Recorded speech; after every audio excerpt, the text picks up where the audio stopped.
Good morning mga kapatid at isang linggo na naman pong maulan. Parang tuwing haharap po ako sa inyong harapan, wala na akong ibang sinabi kundi maulan. Kasi lagi na lang bumabagyo mga kapatid.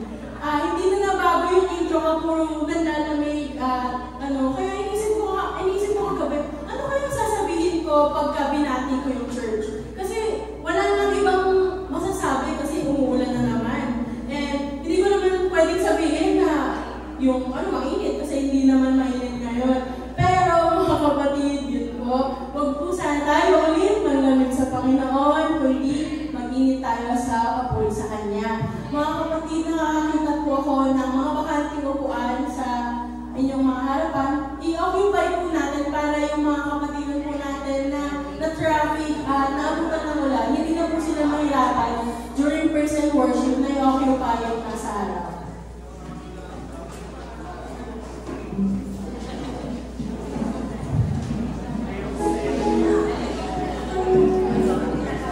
Habang tayo po ay nilalamig at nag-occupy ng upuan sa harap, ihanda na po natin ang ating mga sarili sa pagsimula ng ating gawain. Bilang panimula po ng ating gawain, inaanala ko po sa harap si Elder Rod upang pangalan tayo sa pagdalangin. Panginoon ang magpadala sa langit, muli po kami nagpupuri at papasalamat sa iyong kagandahan sa amin.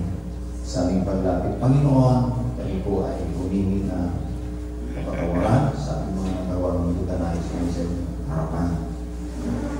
Patuloy kami na makatakbo ng pagbagat pagbo sa iyong harapan, Panginoon.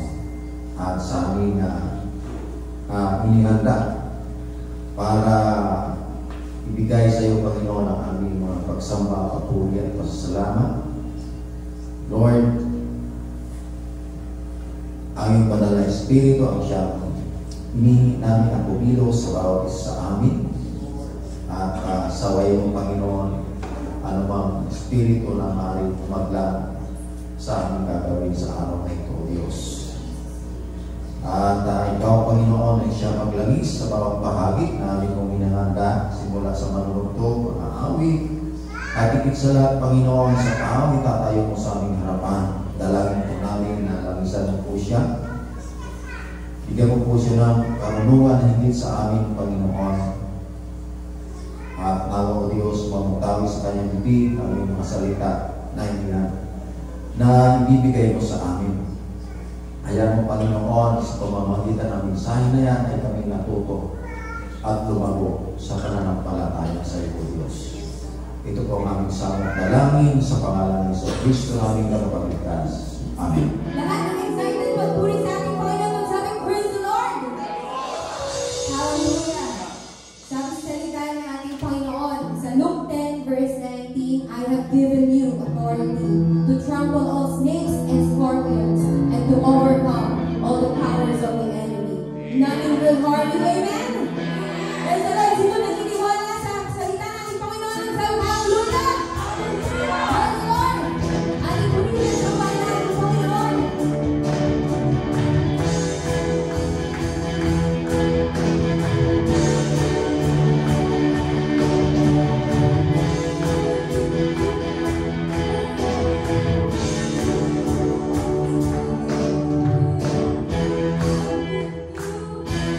Glory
Sabi sa salita ng ating Panginoon, 2 o 3 ang magkatipon para sa Kanya, nandito siya sa ating kalagitnaan. Amen.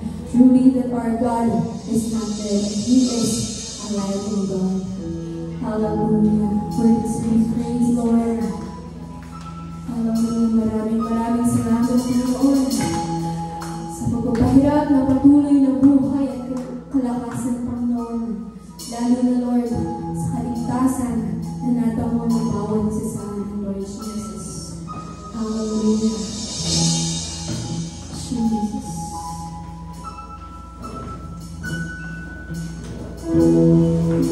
Oh, His love, you made your throne.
Nung time na to mga kapatid, anong oras na, hindi ko pa alam kung ano yung sasabihin ko. Wala ako pa akong, kasi dati po nagpe-prepare ako week or days before.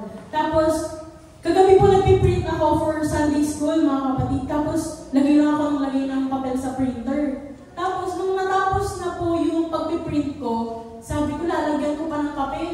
Ano ba yan, hassle? Tapos, sakto po natapos na lahat ng piniprint ko, wala na papel din ang kalagay. So, okay na sa akin i-close yung printer.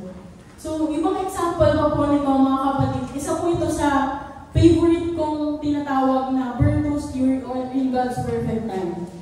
Sa mga nakakaalam po, mga kapatid, si Brother Eugene po o si Daddy po ay bumabiyahe para sa kanyang work. Tapos, mahilig po kasi akong magpabili ng kung ano-ano. Tapos, pinabili ko po minsan yung, sa Baguio po, yung strawberry jam. Tapos, mga kapatid, nakalimutan niya po itong bilhin and pabiyahe na siya pauwi. Tapos, naalala niya daw po ito nung medyo nakababa na siya. So, huminto po siya sa daan dahil naalala niya, inconvenience po ito para sa kanya dahil imbis na makauwi na siya diretso, ay nakalimutan niya pong bilhin yung pinakabili ko. Tapos, nung inabot niya po sa akin yun nung nag-church, sabi niya po, anak, kung hindi ko naalala yung pinapabili mo, yung gulong ko sa harap, umaapoy na pala. So, possible daw po na kung mawalan siya ng preno during the zigzag. And naalala niya po yung pinapabili ko before the zigzag. So, isa po ito sa tinatawag ko na burn toast theory or in God's perfect time. At in God's perfect time, yun niya naalala bago nakita niya po na nalagyan niya ng tubig yung kanyang gulong. At ito po ay isa kong mensahe na kung makalimutan man po ninyong ibaba ang sa rice cooker, nakalimutan ilabas ni Kuya ang pinalalabas niyo pong karne, o hindi niyo po mahanap, mga kapatid, ang kapares ng medyas ninyo bago mag-work, huwag po sana tayong mabahala dahil baka nililigtas ka ng Diyos. At isa pong example nito, mga kapatid, ay nung nakaraan pong nag-MC ako. Sobrang nainis po ako kasi gusto ko pong makaabot on time at hindi na po paghintay sila Brother Eugene sa akin doon po sa may sorry mga kapatid. Yung hindi na po sila maghintay doon sa kung saan nila ako susunduin. Kaso po mga kapatid, yung nasakyan ko po, hindi po siya makaalis doon sa may pinagaanan niya. Doon pala mga kapatid, niligtas ako ng Panginoon dahil doon sa may underpass kung saan ako lulusot nung araw na yun, meron pong nagkabanggaan mga kapatid. At nung araw po na yun, thankful po ako na kahit nagkaroon ako ng aberya, hindi man ako nakaalis sa gusto kong time, nakaalis naman po ako sa time na gusto ng Diyos para sa akin mga kapatid. Amen po pa. Kaya po, pero po mga kapatid, baka naman po sabihin nyo pagka sabi ni Sister Hannah, huwag muna akong mag-church kasi in God's perfect time, burn toast theory, bibigyan ko ng time ni Lord para makapag-church. Hindi po yun ganun nag-work mga kapatid. Yung pagkasunog lang po ng tinapay sa umaga, pagkasunog ng itlog, yun po ang tinatawag na burn toast theory. Pag na-burn lang po yung konting time nyo lang po mga kapatid. Kaya po huwag po sana uminit ang ulo natin pag yung mga anak natin hindi nakapag-linis ng baka burn toast theory. So pagpapatuloy po ng ating gawain mga kapatid, samahan niyo po ako ipanalangin ang ginawang pagbigay. Iyuko po natin ang ating mga ulo. Heavenly Father, we come before you today with grateful hearts. Everything we have comes from you. And we joyfully return a portion of what you have blessed us with. Lord, we pray that you bless these tithes and offering. May they be used to further your kingdom, help those in need, and spread good news. Bless every cheerful giver and remind us that generosity flows from a heart that trusts you. We thank you for your endless provision and faithfulness. In Jesus' name we pray. Amen. So at this moment, mga kapatid, habang iniisip nyo kung ano yung mga burn toast theory na naganap ngayong araw, let us open our hearts and mind to receive God's message, mga kapatid. May His Word remind us, strengthen us, and guide us in our daily walk with Him.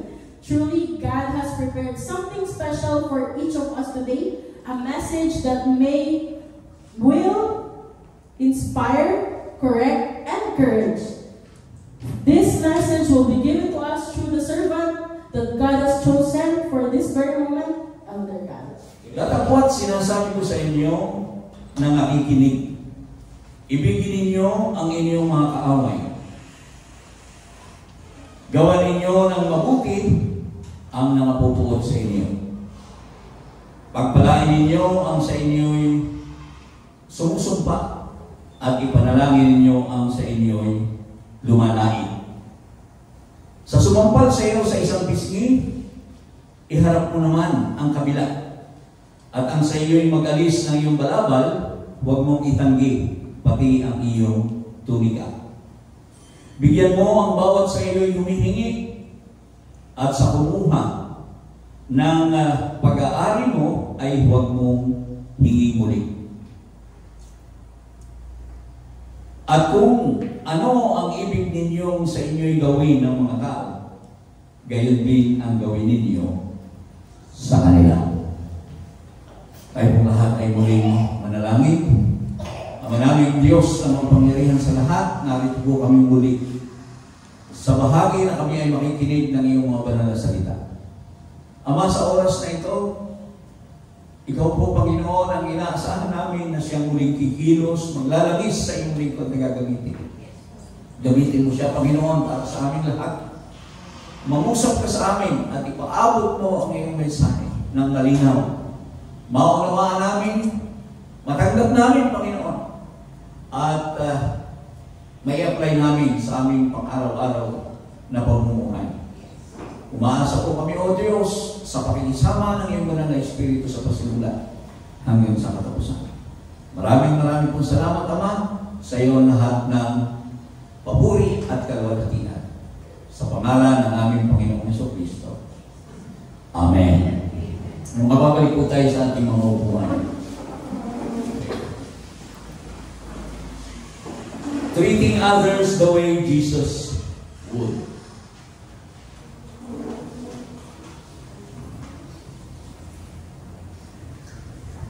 Kaya pala ako nahihirapang magbasa. Treating others the way Jesus would.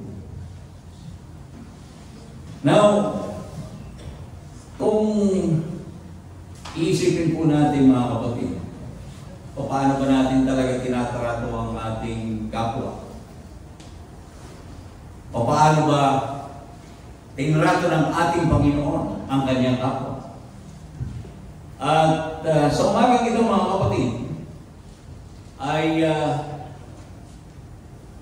masasabi ko nga na sa lahat ng iniutos ng Panginoon, ito po yung pinakamahirap na gawin. Ang sabi niya, iniutos niya ito na ibigin natin ang ating mga kaaway. Kung bakit niya ito iniutos, naniniwala ako, mga kapatid, na kaya niya ito iniutos sapagkat ganun niya tinrato ang kanyang mga kaaway. Can you say amen? At ito pong bagay na ito, mga kapatid, palagi na, lalo na sa isang mananampalataya, ay hindi talaga napakadaling gawin. Doon sa mga hindi mananampalataya, definitely hindi naman talaga sila iibig sa kanilang kaaway. Sapagkat ang natural na reaction natin, mga kapatid, doon sa mga taong kinaiinisan natin, doon sa mga taong nagagalit tayo, ang natural nating reaction ay kung ano yung ginawa sa atin, gagatihan natin. Can you say amen? Subalit, ito pong mensahe ito ng ating Panginoon. Ito po ay itinuturo sa atin sapagkat tayo ngayon ay mga mananampalataya na. Iba na po tayo ngayon. Kung noon tayo ay katulad din ng ibang mga tao na kapag ikaw ay pinagsalitaan ng masama, doble-doble masamang salita ang mabalik sa kanila. Sapagkat yun po ang natural na reaksyon ng tao. At para tayo makaibig sa ating mga tao, kaaway, we need a supernatural strength para magawa natin ito. Naniniwala ba kayo doon? Hindi po ito napaka-simple bagay. At sabi ko nga, kanina pinag-uusapan namin ni Brother Eugene, hirap na hirap po ako talaga dito. Sapagkat kahit ako, nag-i-struggle ako dito. Hindi po madali na umibig sa ating kaaway. At kahit nga sakali, kapag tayo nagdadrive, kapag tayo ay medyo na-cut ng konti, agad-agad ang ating pag-iisip ay gumanti. Agad-agad nagagalit tayo. Kung bakit gano'n, sapagkat yung buong naturalesa ng tao. At kung bakit ito ikinuman ng ating Panginoon, sapagkat alam niya na ang tao ay nag-i-struggle talaga sa bagay nito. At kung paano natin ito gagawin, ay tulungan nawa tayo ng Diyos sa umagang ito na ma-realize natin na kung nakaya ng ating Panginoong Jesucristo, kakayanin din po natin. Hello? Now,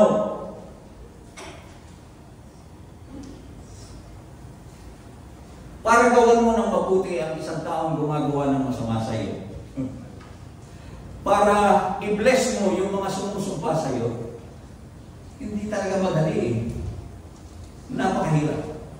Meron pong isang napakagandang magandang kwento akong nabasa. Nangyari po ito sa ibang bansa. Kasi sa ibang bansa, mga kapatid, yung mga truck drivers, yung mga trailer drivers, hindi po katulad dito na mayroong mga pahinante. Di ba? Alam niyo ba yung pahinante? May mga kasama sila. Pero doon, yung mga truck drivers talaga, mag-isa lang. Sapagkat kumpleto naman sila, meron silang radyo, meron silang... At meron pong isang truck driver na pagod na, kaya dumaan siya doon sa isang overnight truck stop. Ayan. Yung bang talagang magdamagan yun, doon humihinto yung mga napapagod ng mga truck drivers para magpahinga at kumain. So itong truck driver na ito, mga kapatid, pumasok doon, umorder ng pagkain, at pagkatapos na maservan siya ng waitress, habang siya ay kumakain, merong 3 lalaking pumasok, 3 riders, mga motorcycle riders, naka-leather jacket, at nakatuan itong truck driver na ito. So, kumbaga, bukod sa verbal abuse dun sa driver na yun, kinuha ng isa yung hamburger na kinakain, kinuha, kinagatan.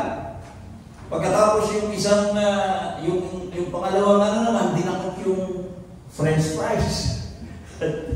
Kinain. At yun naman pangatlo, biglang kinuha yung kape at ininom.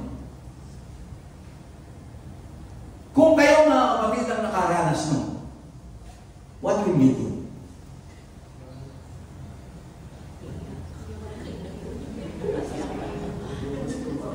Ha? Di ba? Eh siguro, makikipag-away na tayo. Pero itong truck driver na ito, iba yung ginawa. Tumayo siya, hindi siya nagsalita. Kinuha yung kanyang chip, dinala dun sa cashier, at nagbayad. Pagkatapos ay lumabas na. Sabi nung 3 lalaki, lumapit dun sa cashier. Sabi, napakahinang lalaki naman. Parang mahinang lalaki, sabi niya. Sabi naman ng cashier, hindi ko alam talaga kung talagang mahina siya. Pero ang alam ko, mahinang klase siyang driver. Mahinang klase siyang truck driver. Bakit? Eh kasi nakita ko ka. Nung umalis siya, nasa kasaan niya yung 3 motorsiklo doon sa taas.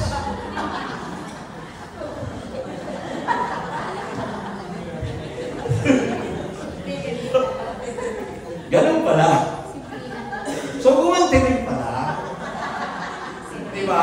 Kasi yun ang naturalesa nating mga tao. Yun ang natural na gagawin natin. Kung hindi man dun sa akto na yun, gagawa tayo ng paraan para makabawi. Eh, taliwas po yun sa ikinukumad ng ating Panginoon. Dahilan dyan, katulad ng sinasabi ko nga kanina, kailangan natin ng supernatural strength para talagang magawa natin itong kumad na ito. Now, tatanungin ko kayo mga kapatid, have you learned, and have you tried to love your enemies? Nasubukan niyo na ito.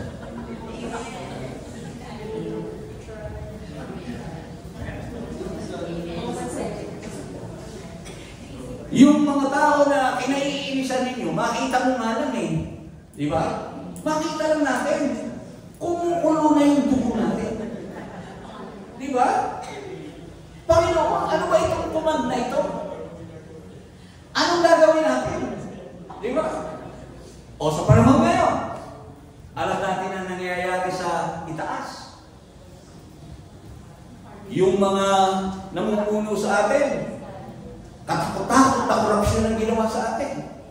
Can you love them? Initially, can you love them? Di ba hindi? But then, paano yan? Ang sabi natin, love our enemies. Now,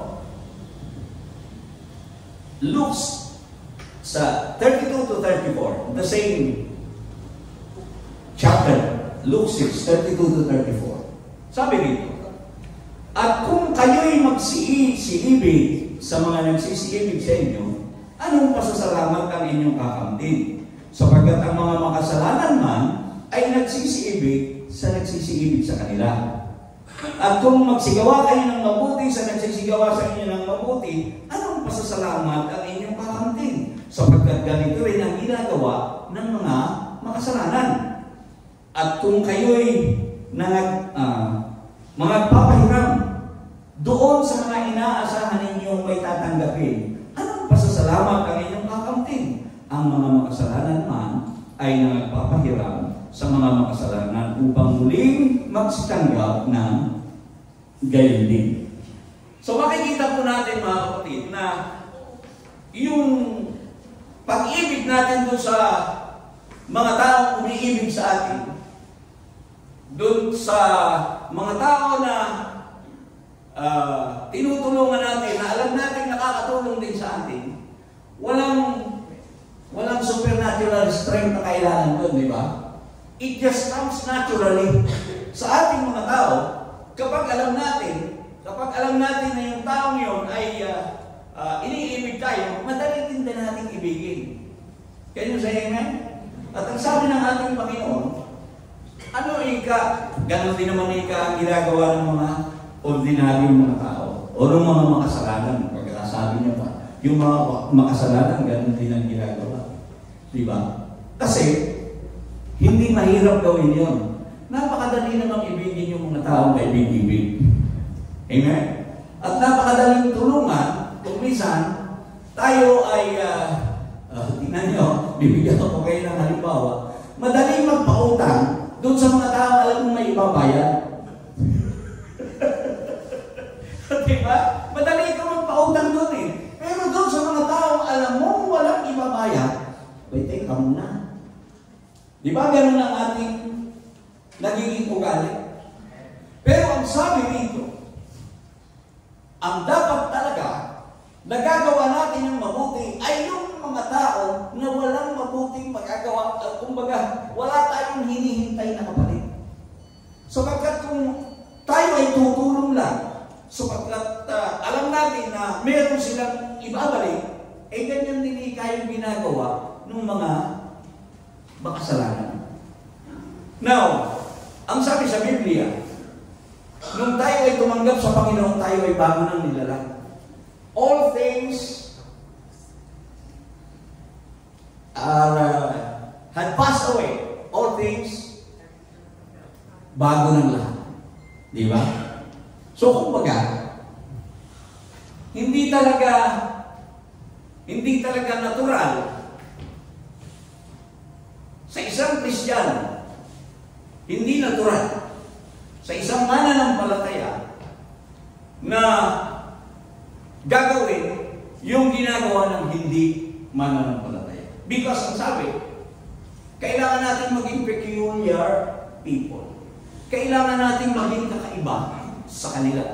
At itong bagay na ito, kung tayo ay umiibig lang doon sa mga umiibig sa atin, kung tayo ay tumutulong lang doon sa mga nakakatulong sa atin, eh, natural lang yun eh. Pag tayo tinulungan, yun ang ugali natin. We just reciprocate. Kumbaga, balikan lang naman yan eh. Ngayon, hindi natin kailangan doon ng supernatural strength. So, ang kailangan talaga natin, mga kapatid, para magawa natin, kumbaga, tratuhin natin yung ating mga kaaway bilang kaibigan, kailangan talaga natin, magagawa lamang natin yun sa tulong ng Diyos. Hindi natin kaya sa ating mga sarili. Naniniwala ba kayo? Napakagaling mong lalaki o napakagaling mong tao. Kapag kayang-kaya mong gawa ng mabuti yung gumawa ng masama sa'yo.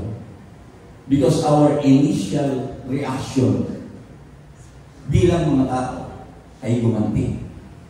Kung ano yung, sabi nga, pag binato ka ng bato, sabi, batuhin mo ng tinapay, tayo hindi. Pag binatay tayo ng bato, baka granada ibalik natin. Yun kasi yung ugali natin. At hindi tayo yung mga tao na, hindi talaga tayo yung, wala talaga sa ugali natin bilang mga tao, yung ginawang ka na ng masama ay nakangiti ka pa. At tinatabi mo ka, praise the Lord. O diba? Hindi ganun eh. Pero, sabi ko nga, kapatid, itong bagay na ito, ang isa sa mga pinakamahirap na commandments ng ating Panginoon. And mind you, this is a command, not a suggestion. Hindi po ito suggestion lang ng Diyos. Ito po'y iniutos sa atin ng ating Panginoong Jesucristo.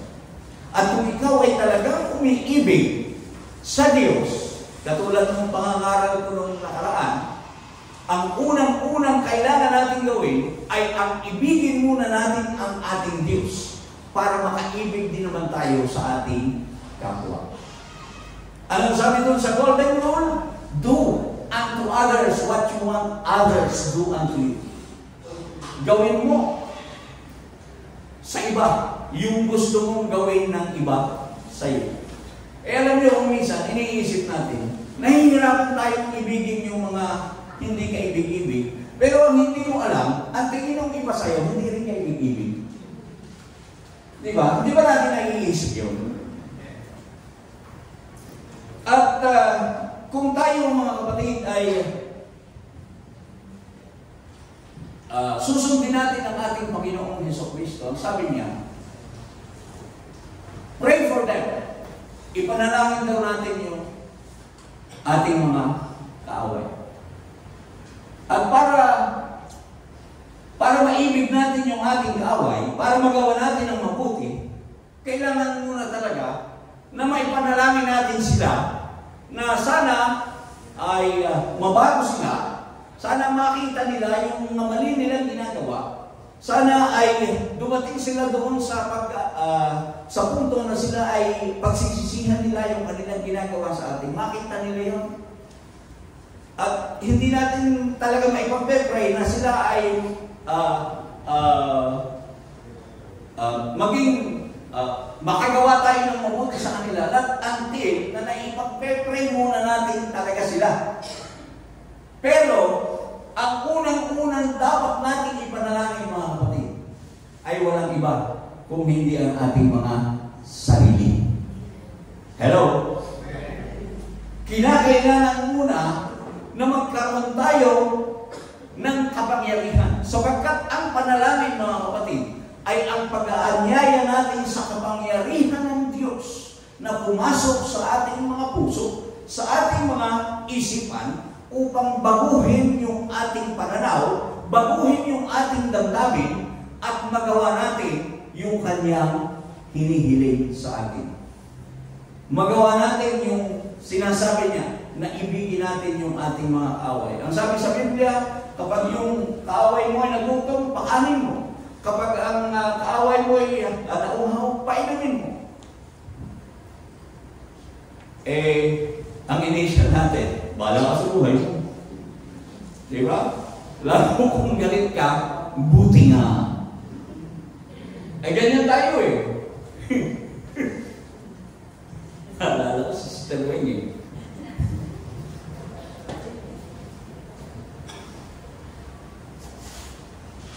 Imbis na makapag eh, buti nga.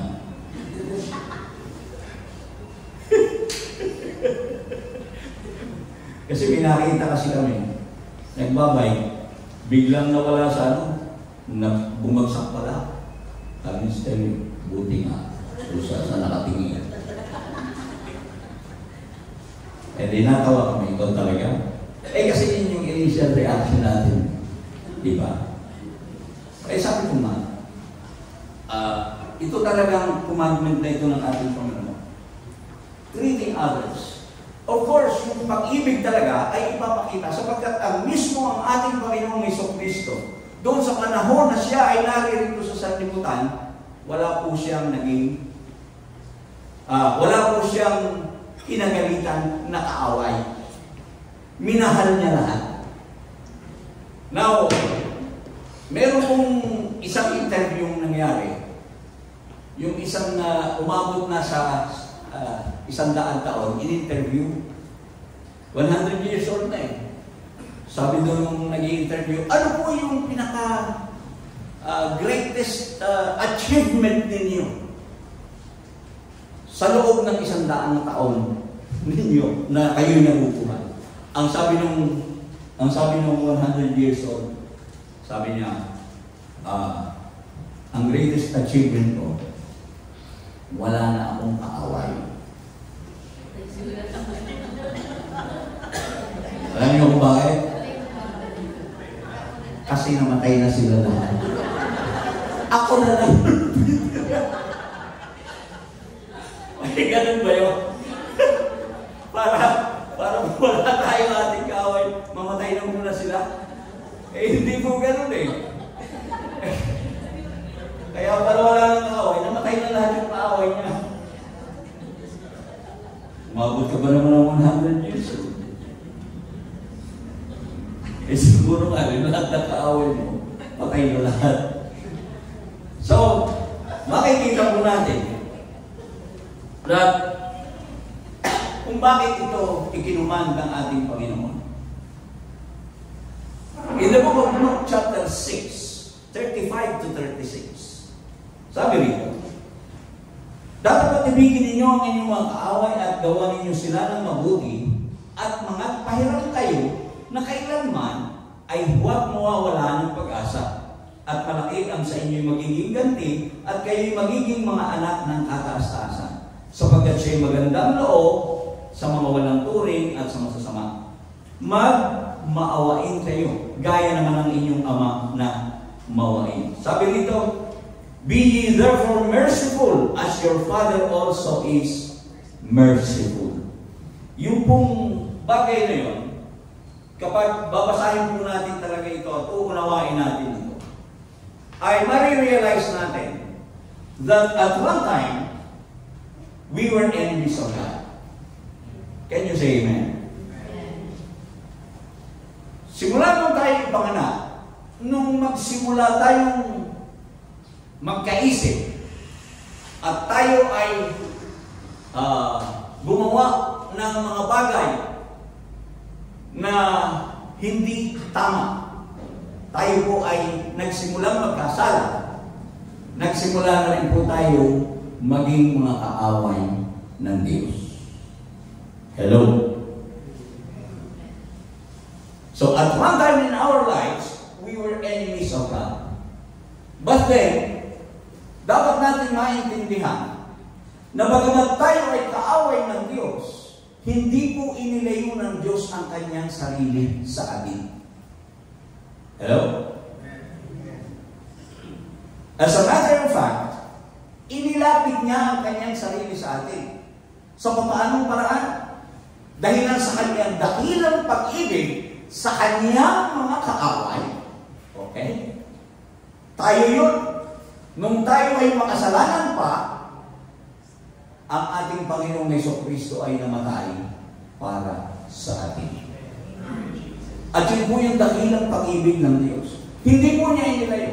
So, meron din, tayo mga kapatid, hindi po iniutos ng Diyos na i-avoid natin yung ating mga kaaway. Lumayo tayo sa kanila. Hindi.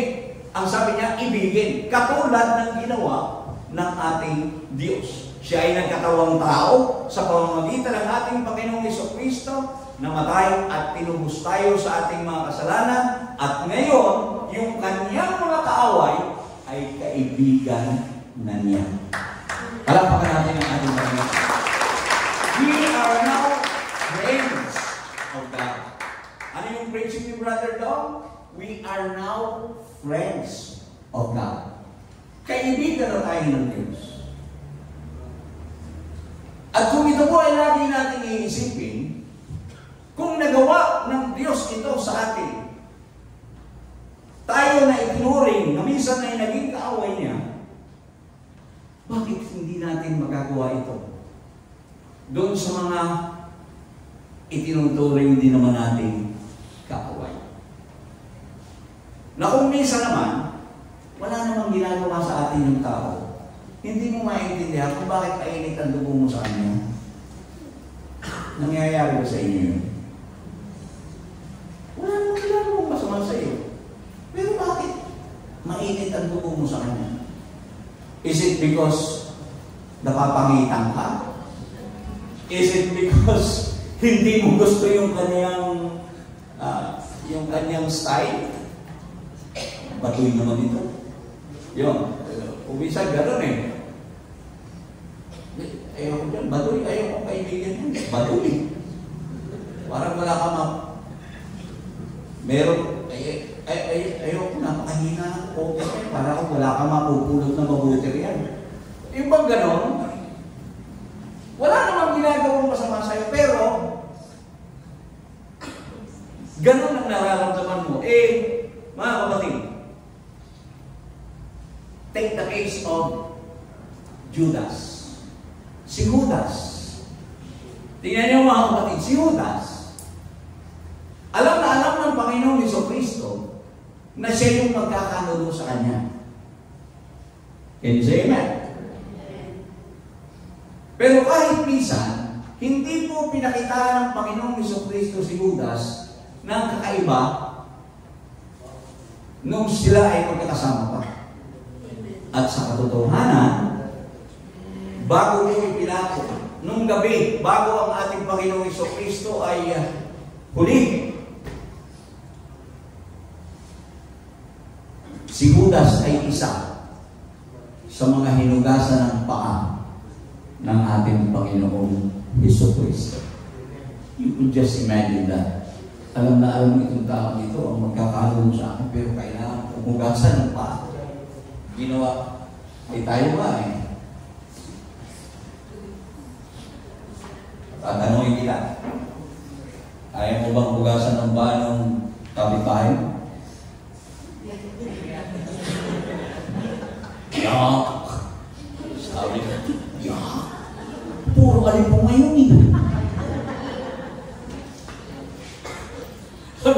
But then, so makikita po natin dito kung paano yung compassion at yung pag-ibig na i-display ng ating Panginoong Jesucristo. Ipinakita niya ito. Wala siyang pinili. Si Judas, kaaway talaga. Pinagkalulungan niya si Jesus Christ sa 30 pirasong pilak. Sabi ni Benjamin nung araw, hinabes ni Judas. Tandaan mo yun? Hindi alam ng iba yun eh. Yun po ang si Benjamin nung araw, yun ang kaniyang hinagpis ni Judas. Kasi nagpinagpis si Judas nung pagkatapos na ipagkakaluto niya ang Panginoong Jesucristo.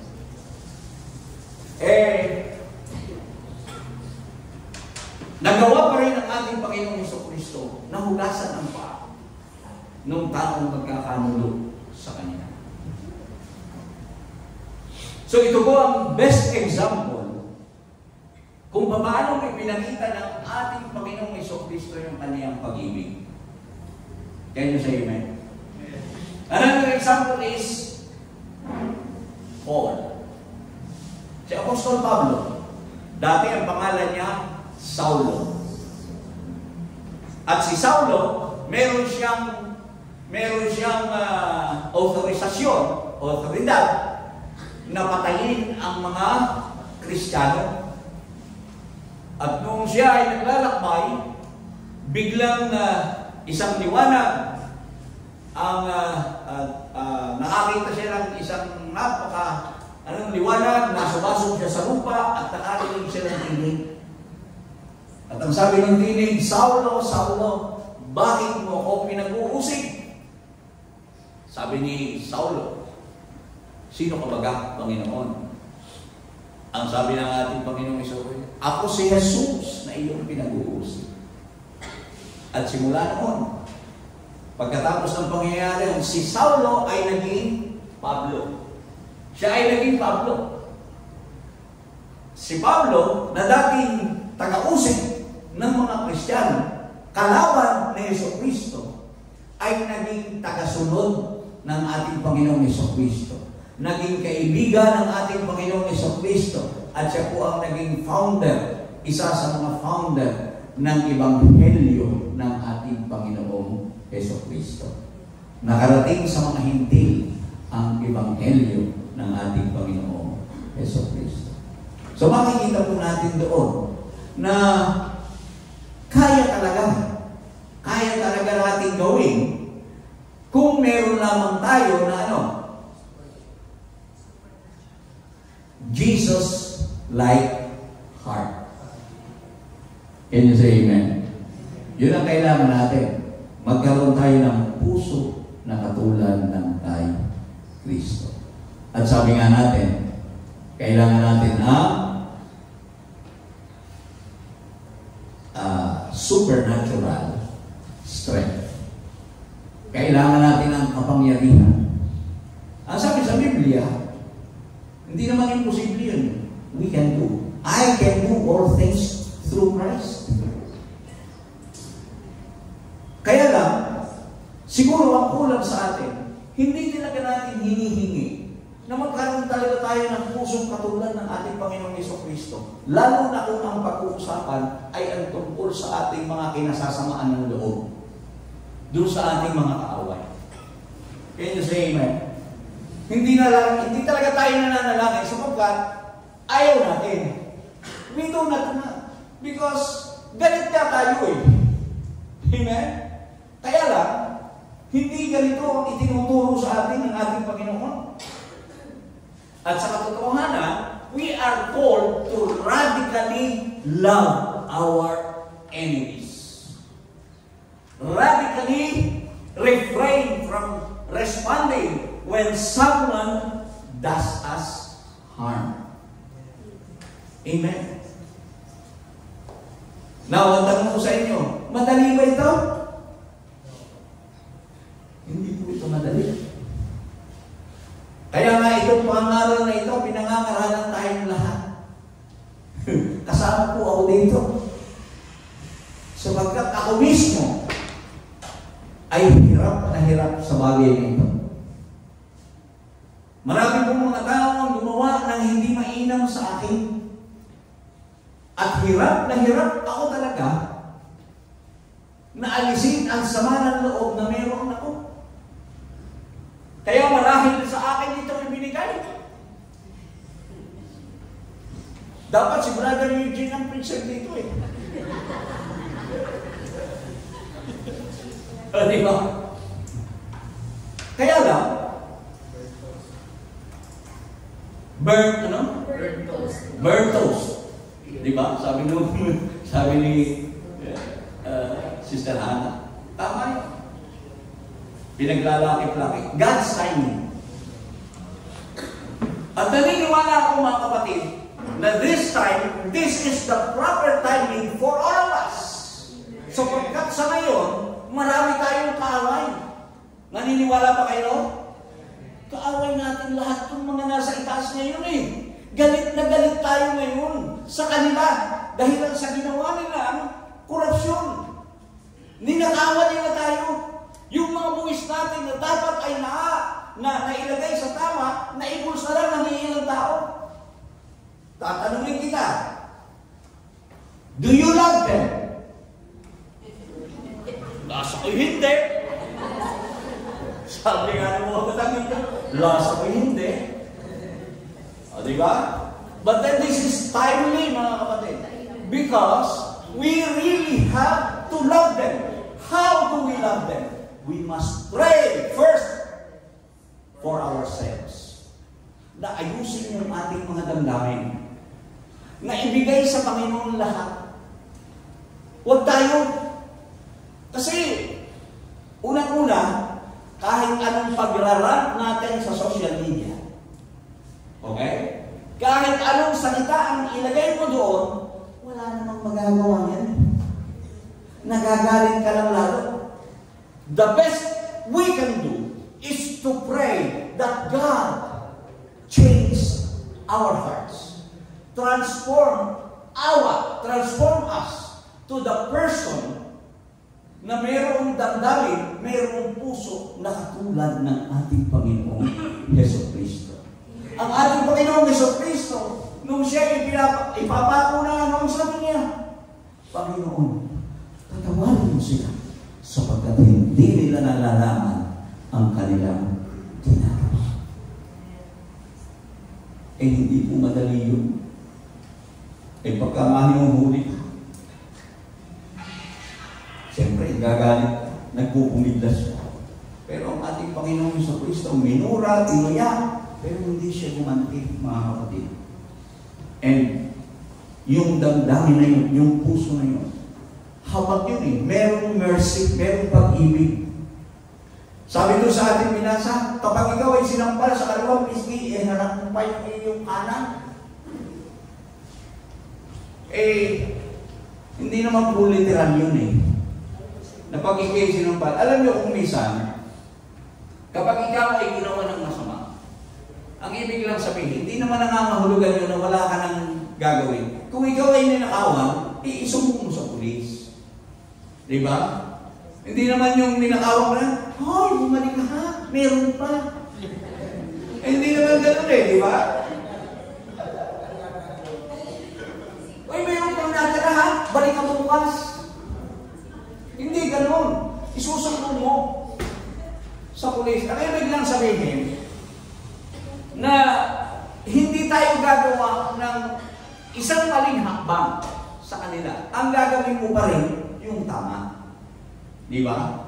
Doon sa mga maling ginagawa sa atin ng ating kapwa, ang ibabalik natin ay isang tamang hakbang. Kagaya nun, pagka sinampal ka sa kaliwa, hirap mo pa raw yung kanan mo. Dito naman, pagkatapos mo ay harap, sabay sipa mo naman. Sabay mo. Sinunod ko naman hindi po ganon.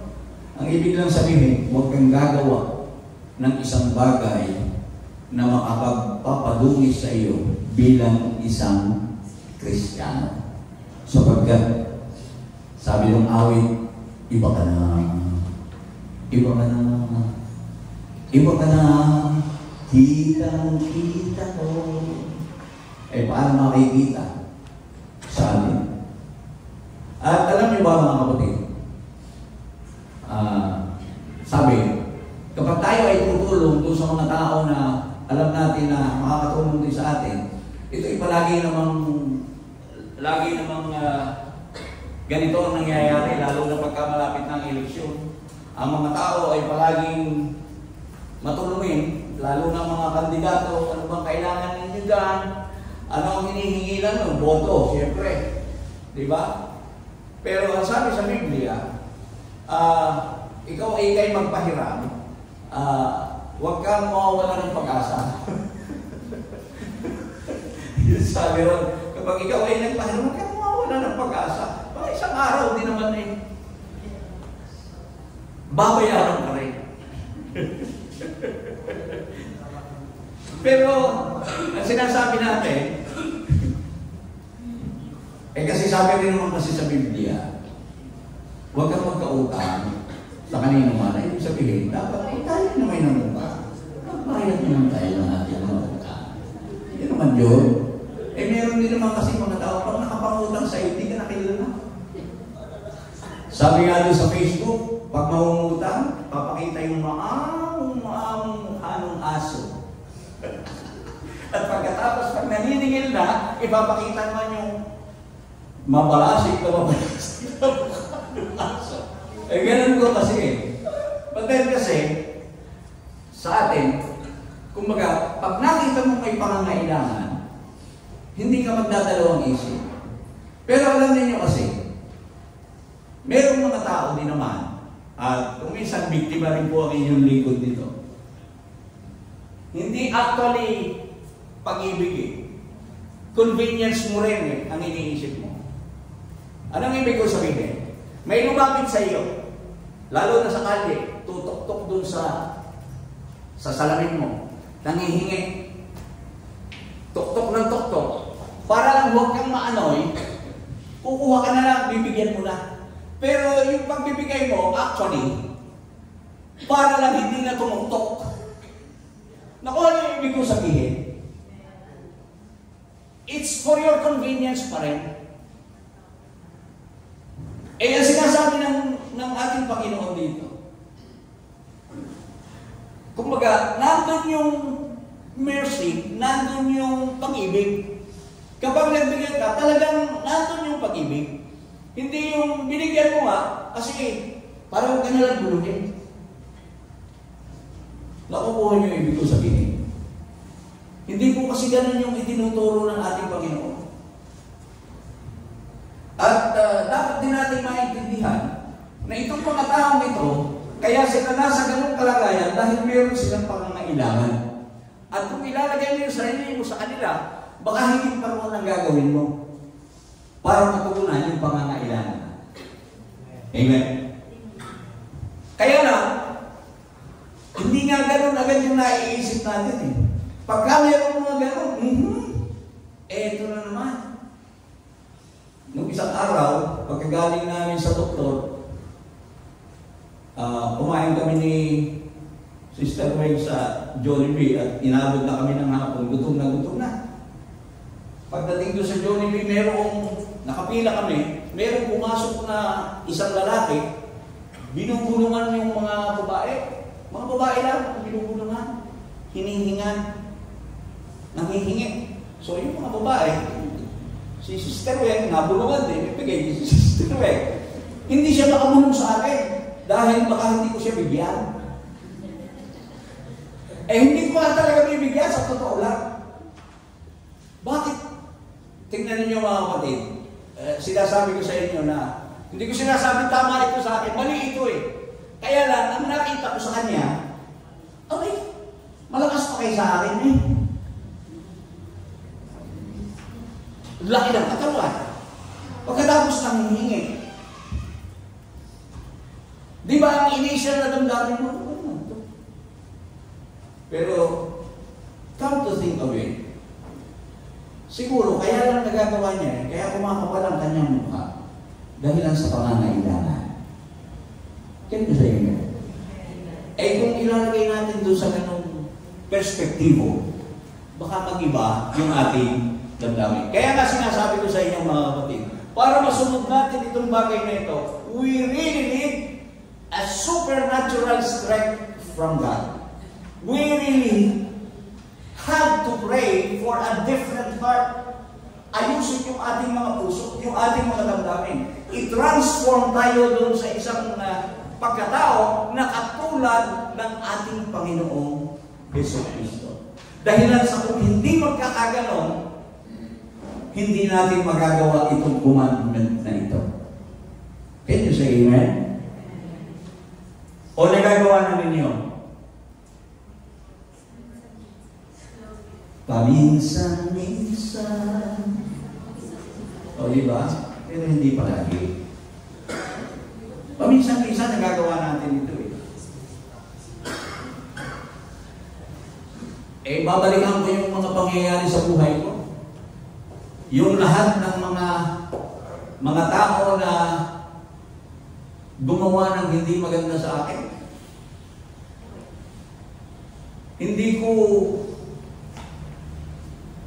Wala akong maisip na panahon na ipinanalangin ko sila. Kaya siguro ganito itong parangalan na ito eh. Sapagkat talagang hindi talaga madali, aaminin ko na. Hindi talaga madali. At bilang isang mangangaral, hindi pwedeng piliin ko yung aking ipangangaral kung hindi ito uma-apply sa akin. Hindi pwede. Kailangan talagang ipangaral sapagkat ito ang kailangan natin lahat. Amen. At unang-una na po ang inyong lingkod. Sabi nga ni Apostol Pablo, kagayahin ko na si Apostol Pablo, ako ika yung pinakamakasalanan sa lahat. I am the worst of the sinners. Sabi ko. But then, His grace is sufficient for us. Ang biyaya ng ating Panginoon ay sapat sa ating lahat. Ang kailangan lang natin, hingin talaga sa Diyos. Ipanalangin talaga natin ito mga kapatid. At naniniwala ako, kapag ito ay nagawa natin, hindi na po natin talaga ipababahala na natin sa Panginoon yung lahat ng nangyayari sa ating kapaligiran. Ano na lang ang gagawin natin? We will pray without ceasing na ang Diyos ang gumawa ng paraan upang maayos ang lahat ng mga kaguluhan na nangyayari ngayon sa ating pamilya. Amen? Eh sabi ko nga, kahit mag-run tayo ng mag-run sa social media, wala naman tayong magagawa. Hindi rin natin mababago. At lalong hindi rin naman tama na tayo ay sasama doon sa mga protesta sa pagrarally din tayo. Sapagkat hindi yung po ang itinuturo ng Biblia. Ang sabi sa ating Biblia, magpasakop kayo sa lahat ng pamunuan, sapagkat lahat ng pamunuan ay inihalal ng Diyos. Panginoon, paano ka magpapasakop dito sa mga tao ito? Magpasakop kayo sa lahat ng pamunuan. Walang sinabi roon na yun lang mabuting namumuno. Basahin ang Biblia. Wala. Pagkat ang tungkulin natin, magpasakop. Now, yung kasalanan nila, paano? Bahala ang Diyos. But you can pray. Yun lang ang magagawa natin.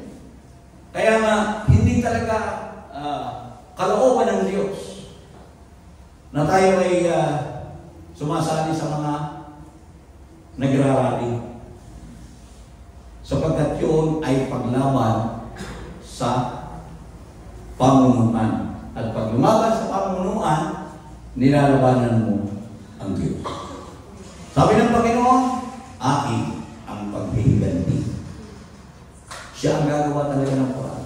At doon nga sa pinag-aaralan natin, di ba? In the book of Micah, ang Diyos talaga, siya ang ngako. Sinabi niya kung ano talaga ang mangyayari sa mga gumagawa ng hindi tama. Lalo na yung mga pinuno, mga saserdote, hallelujah, at mga pinuno. So makikita po natin mga kapatid, na hindi kailanman tumataliwas yung iniutos ng ating Panginoong Jesucristo, na ibigin talaga natin yung ating mga kaaway. Hallelujah. Kung iibigin lamang natin yung mga taong umiibig sa atin, ay hindi po natin naipakita yung kaibahan natin bilang mga mananampalataya. Katulad din tayo ng iba. Kailangan talaga na ipakita natin na tayo ay peculiar people, reflecting the character of Jesus Christ. Can you say amen? Ano po yung character na yun? The character of love. Kung paano ipinakita ng Diyos yung kanyang pag-ibig. Yung dating kaamay, ngayon ay kaibigan niya. Kaibigan. Lahat ng kaibigan ng Diyos, magsabing amen. Ibigin natin ang ating kaaway.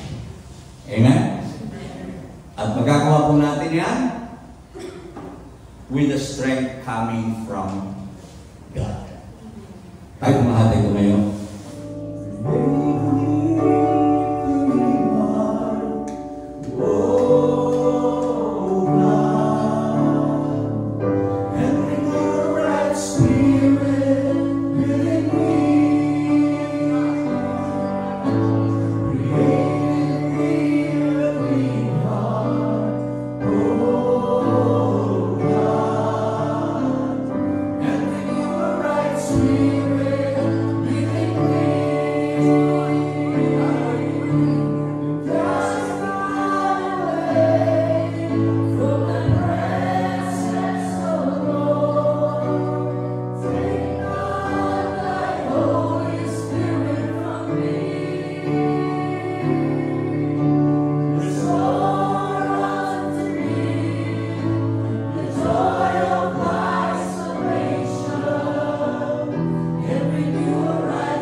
Mahina kami naman, hindi kaya ng aming mga puso, ng aming mga damdamin na mapaglabanan ang inis galing na meron kami sa aming mga tinuturing na mga tao.